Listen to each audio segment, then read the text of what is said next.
Bonjour à tous, bienvenue sur cette vidéo où l'on va faire un point de marché et une analyse globale du marché sur la crypto-monnaie, mais également les indices boursiers.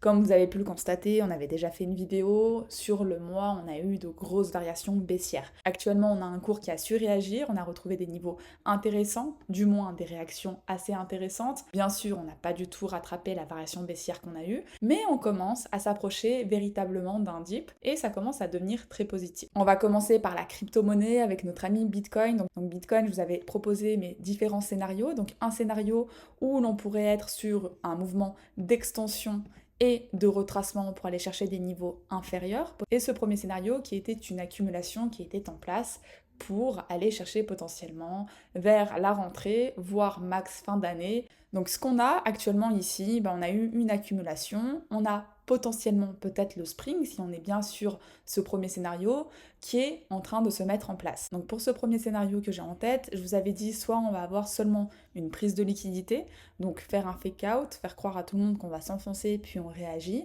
soit on pourrait vraiment s'enfoncer sur les niveaux inférieurs. Donc moi les chiffres tout ronds que tout le monde attend, généralement j'ai du mal, je m'attends souvent à des niveaux un peu plus hauts ou un peu plus bas que le niveau que tout le monde attend, mais voilà c'est la zone en tout cas qui est assez large sur laquelle on pourrait avoir une réaction si ce niveau ne tient pas. Et en dernière zone, rappelez-vous le mouvement d'extension et de retracement pour savoir si celui-ci pourrait être valide. Je vais avoir besoin de quoi et qu'est-ce que je vais pouvoir surveiller. Vous le voyez ici, on avait une très belle réaction, une grosse variation haussière, un retracement en retest et on est reparti.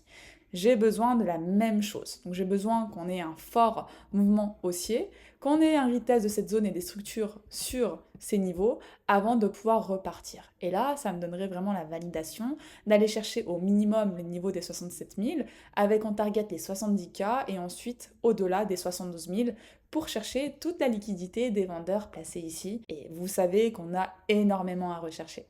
Si par contre j'ai un niveau beaucoup trop faible, une réaction beaucoup trop faible qui pourrait s'apparenter à ce niveau, malheureusement on n'aura pas assez de force pour pouvoir aller plus haut et maintenir le cours. Et là effectivement on pourrait retomber pour aller chercher des niveaux inférieurs. Donc c'est vraiment ces prochains jours qui vont être déterminants pour savoir si on est assez fort, si on a une structure qui tient bien ou si malheureusement on a une faiblesse. Mais pour le moment c'est assez positif car on a bien réagi. Mais on a encore besoin d'un peu plus de signes.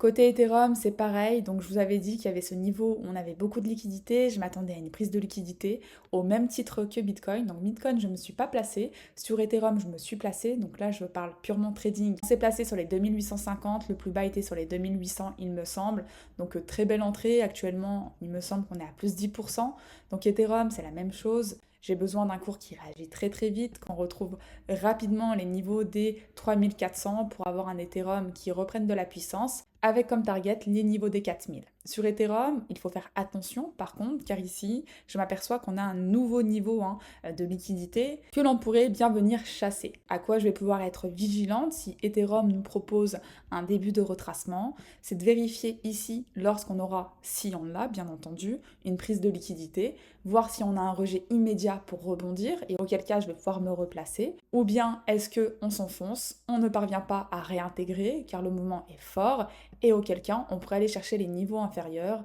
avec en target ce point d'intérêt qui est magnifique sur les 2600 jusqu'aux 2500 où on rentrerait sur un niveau très pertinent. Donc dans cette optique de fake out, on s'était placé sur RNDR sur les 5,80, on avait fait une belle variation de pratiquement 21%, on avait pris nos gains, actuellement on a eu un retracement au cours, il est impératif de garder ce niveau, si ce niveau n'est pas conservé, on va pouvoir retracer davantage et aller chercher des niveaux inférieurs avec le niveau des 4,80$, voire des 4$ qui est un niveau très pertinent pour RNDR si on venait à s'enfoncer un petit peu plus. Solana, pareil, donc on s'est placé en agressif sur les 122-123$ et on s'est placé également auparavant sur les 131$.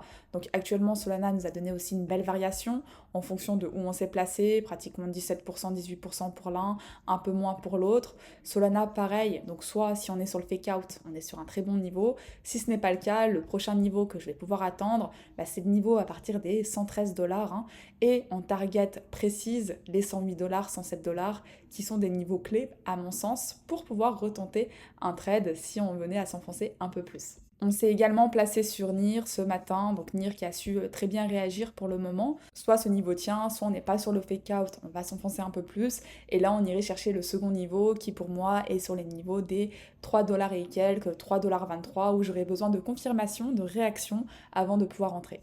Tao, pareil, Tao, j'avais parlé d'une target sur les 200 dollars, donc on a très bien réagi. On a eu une variation potentiellement de 34%, ce qui est pas mal du tout. Alors Tao, on a eu beaucoup de FUD, ça fait très bien parce que généralement ça nous crée des bottoms. Donc soit on peut se dire qu'on est sur un bottom, on est sur des niveaux intéressants, ça c'est clair, mais on pourrait encore sur Tao, à mon sens, et au vu de ce que je vois, on pourrait aller retracer pour chasser la liquidité sur les 200 dollars et aller chercher des niveaux intéressants. En daily, hein, vous allez le voir, on a des points d'intérêt très pertinents sur les niveaux des 170 dollars, 173 à 126 dollars, qui sont des niveaux très intéressants qu'il va falloir surveiller à mon sens. Du coup, niveau indice boursier, bah écoutez, on poursuit le scénario que j'avais, que je privilégiais, j'étais très haussière. Donc SP500, ce qu'on avait dit ensemble, c'est le niveau d'extension des 1,61.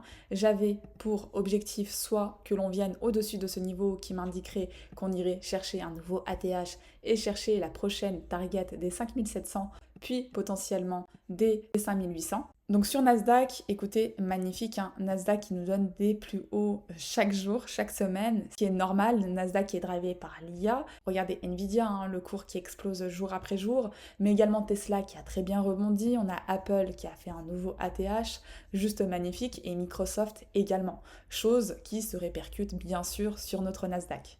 Donc Nasdaq en termes de trade, j'avais ma première zone, ensuite ma seconde zone. Ici, on s'est placé. Bah écoutez, on a très bien réagi.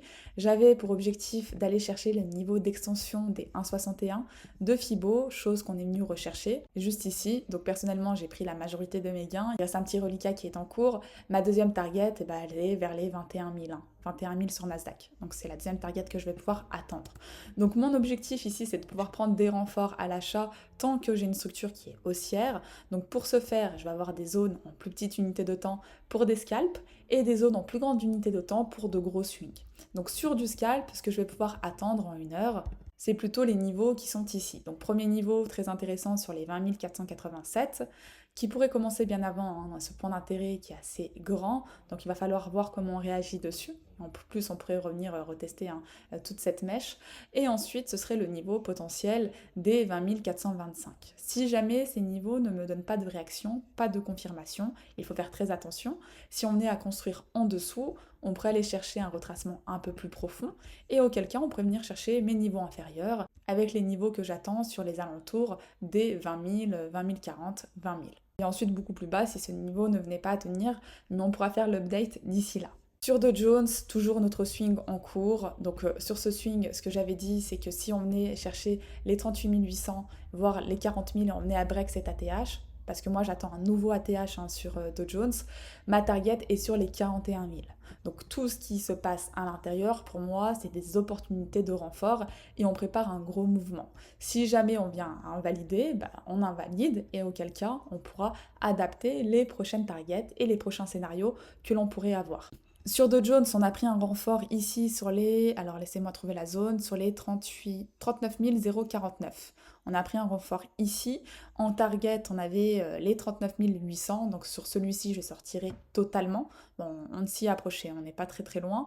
Je sortirai totalement. Et comme ça me permettra de conserver mon swing pour des targets un peu plus hautes. Donc sur Dow Jones, ce que j'aimerais voir, alors ce que j'aimerais beaucoup, c'est avoir un retracement. Un retracement qui pourrait me donner d'autres opportunités pour renforcer nos trades. Donc premièrement, on a une zone ici hyper intéressante sur la zone des 39 272 que je vais surveiller. Par contre, il va falloir faire attention parce que comme vous pouvez le constater, ici, on a énormément de liquidités.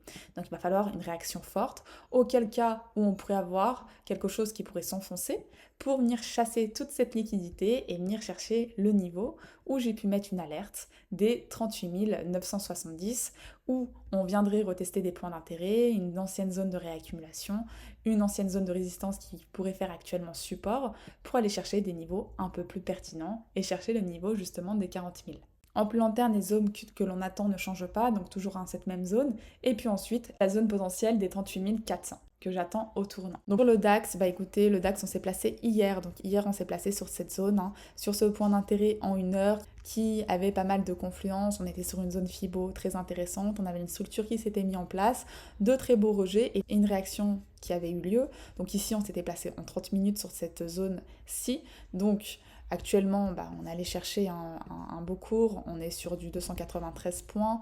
En termes de RR, on est sur du 1 pour 10, ce qui était magnifique quand on est venu chercher cette zone. Donc moi, j'attends une target, un TP2 sur les niveaux sur le DAX des 38 570 et puis l'extension de Fibo avec les niveaux des 38 744. Donc chose qu'on surveille fortement. Ce matin, on a pu prendre également un renfort. On a pu prendre un renfort ici, c'était un scalp. Par contre, un scalp très rapide avec SL juste en bas de la zone.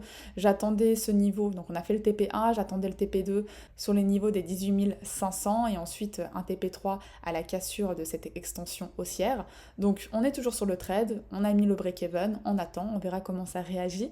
Il est possible que si ici on ne réagit pas, qu'on vienne chercher les niveaux inférieurs sur le DAX et les zones qu'il va falloir surveiller sur la zone des 18 344 et puis ensuite si cette zone ne tient pas, la seconde zone qui est sur une zone très intéressante, la zone des 18 289. Donc pour moi sur les indices, pour vous résumer, j'attends des achats, personnellement je traite vraiment dans le sens de la tendance, c'est-à-dire les retracements qui sont en cours à la baisse, je ne les prends pas, je me focus vraiment sur des renforts sur mes swings principaux et c'est comme ça que j'ai de très belles performances, donc j'applique mon plan à la lettre. Et ensuite, sur la crypto-monnaie, je suis assez haussière, qu'on ne casse pas les niveaux d'invalidation. Par contre, si on est à les casser, et dans ce cas-là, on attendrait nos secondes zones pour pouvoir tenter de très très beaux rebonds. Donc j'en ai terminé pour cette vidéo, n'hésitez pas à liker, à vous abonner, à me partager votre plan, à me dire si vous avez apprécié, et je vous dis à très vite pour les prochaines.